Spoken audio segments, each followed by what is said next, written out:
There is a moment you never forget, a moment when you speak the truth, clear and steady, and somehow you still end up apologizing.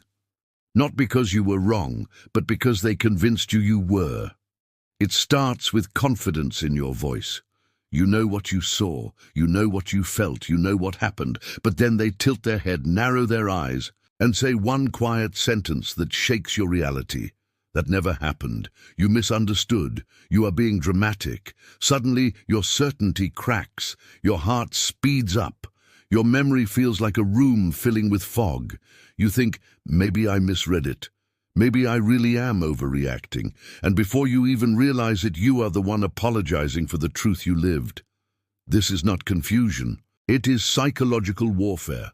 They twist reality until your mind bends to theirs. They turn clarity into doubt, truth into guilt, and your voice into silence. But today, that ends. In the next minutes, you will see how they do it.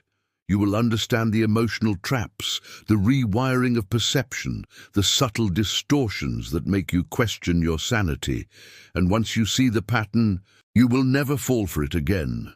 By the end of this video, you will recognize their tactics instantly, protect your truth fiercely, and stop apologizing for reality. You are not confused. You were manipulated, and now you are waking up. The name for this is simple, but the effect is devastating. Reality manipulation.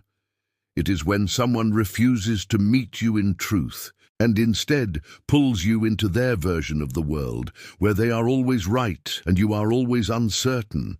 They do not argue facts. They attack your perception. They do not say you are wrong. They say you cannot trust your own mind. There is a difference. Healthy disagreement focuses on the situation. Toxic manipulation focuses on your ability to see it. They create a psychological equation inside you. If you trust yourself, there will be conflict. If you doubt yourself, there will be peace. So you begin to doubt yourself to survive emotionally. This is not weakness. This is conditioning. Human beings are wired to preserve connection. Your nervous system tries to avoid emotional danger the same way it avoids physical danger. They do not need force. They only need confusion. Because once you stop trusting your reality, you stop defending your truth. And once your truth is gone, they own the story. And the one who owns the story controls everything. Picture this. You are sitting across from someone you care about. Maybe it is a partner, a friend, a parent. Your chest feels tight, your hands are still from trying not to shake, and your voice is soft because you learned that being loud only brings more pain. You say something simple, something true, something real you felt. Maybe it is, I did not like how you spoke to me. Maybe it is, I felt hurt when you ignored me. Maybe it is, I'm confused and I need clarity. There is a short pause, a silence heavy enough to bend your spine. Then it happens. They tilt their head, their eyebrows lower. A tiny sigh escapes, just enough to sting. And instead of addressing what you said, they go straight for your foundation. Why would you think that you always imagine the worst? You are being dramatic again. I do not remember it that way. Notice what happened. They did not answer your truth. They attacked your ability to recognize it. Suddenly, your confident voice collapses into doubt. You try to replay the moment in your mind, but the film gets fuzzy, like someone smudged fingerprints over the lens. Your heart sinks as your brain scrambles to fix the feeling. Did I misunderstand? Maybe I am being emotional. Maybe I should not have brought it up, and there it is. You forget what happened. You only remember the fear of being wrong. You begin to apologize, not because you believe you are wrong, but because they made certainty feel dangerous. And in that moment, you lose one more piece of yourself. What you just felt has a name. It is not weakness. It is not oversensitivity. It is reality erosion. Here is how it works. The narcissist does not argue with your facts. They attack your certainty of the facts. They do not need evidence. They do not need logic. They only need doubt, a seed planted in your mind, so small you barely see it. yet powerful enough to grow roots under your confidence. Imagine your mind as a table, solid, stable, able to hold your experiences. Now imagine someone sliding tiny wedges under each leg every time you speak your truth. Are you sure you remember wrong? That never happened. You are too emotional. The table does not collapse at once. It trembles, just a little, then again, and again, until eventually you do not trust your own weight anymore. That is the first mechanism, destabilization. They do not destroy your reality. They loosen it. They slowly disconnect you from your internal compass, so you search for direction outside yourself. And where do you look at them? Not because they deserve authority, but because they removed your sense of self as an anchor. This is how obedience begins, not through fear in the body, but confusion in the mind. Now let us go deeper. There is a second mechanism they use, and it is even more deceptive. It is emotional inversion. They flip the meaning of your feelings until your love becomes proof of loyalty, and your pain becomes proof of betrayal. Here is how it looks. You express hurt. They respond with disappointment. You ask for clarity. They accuse you of mistrust. You set a boundary. They frame it as rejection. Suddenly, defending yourself feels cruel, and protecting your heart feels selfish. It is like they hand you a mirror, but the glass is warped. In your reflection, care looks like conflict. Self-respect looks like disrespect. Truth looks like aggression. You begin to think, if I speak up, I'm hurting them. If I protect myself, I'm abandoning them. If I question anything, I am the problem. This is not love. It is conditioning. Picture a cage made of velvet, soft to the touch, comforting from the outside, but still a cage. They do not trap your body. They trap your meaning. They rewrite the emotional language inside you, so you second-guess every feeling except guilt. And once guilt becomes the signal you follow, control is complete. Let us pause here.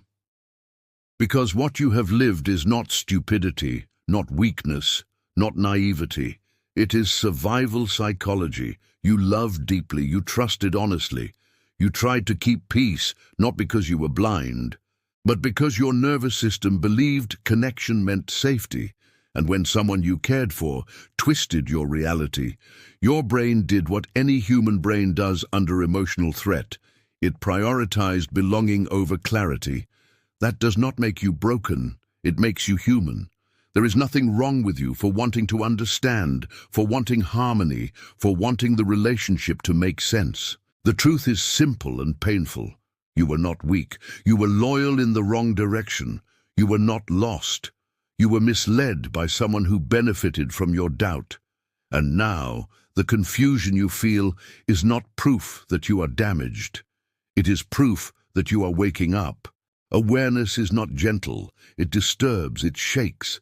It rearranges everything you believed was real. But there is power in the discomfort, because once you see the pattern, you cannot fully return to the cage. Something inside you is remembering itself.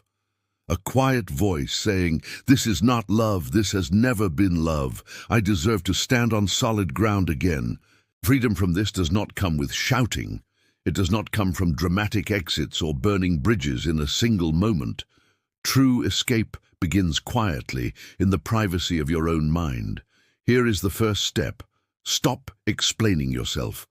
When someone twists reality, explanations are not bridges, they are openings. Every sentence becomes clay in their hands, reshaped into guilt, debt, or obligation. Silence is not surrender. Silence is reclaiming your air. Second step, name your feeling internally before they name it for you. Say in your mind, "I feel dismissed," or "I feel pressured," or "I feel confused." Once you name it, they cannot own it. Third step, practice the smallest boundary possible. Not a speech, not a confrontation, just a calm line like "I hear you, but I see it differently," or I'm choosing not to continue this conversation right now, then walk away. Not angrily, not emotionally. Calm distance is power. Understand this. You do not win by defeating them. You win by becoming unreachable to their tactics. You are not fighting for dominance. You are fighting for your inner gravity. Every quiet act of self-trust is a step back into your own life. And once your confidence begins to root again, their control begins to starve. You may not feel powerful yet. You may still shake, still doubt, still replay conversations in your mind, searching for truth. But remember this: confusion is not a flaw in you. It is a weapon they used, and the moment you see the blade, it stops cutting the same way. You are not rebuilding from zero. You are returning to yourself. Stand quietly, breathe slowly, and let this truth settle in your bones. Anyone who breaks your confidence and calls it love was never offering love at all. You are coming back to clarity, and clarity always wins. Subscribe to the channel and do not stop at this video. They are still using tricks you have not noticed. The next video will show you how they do it, and once you see it, you will never see people the same way again.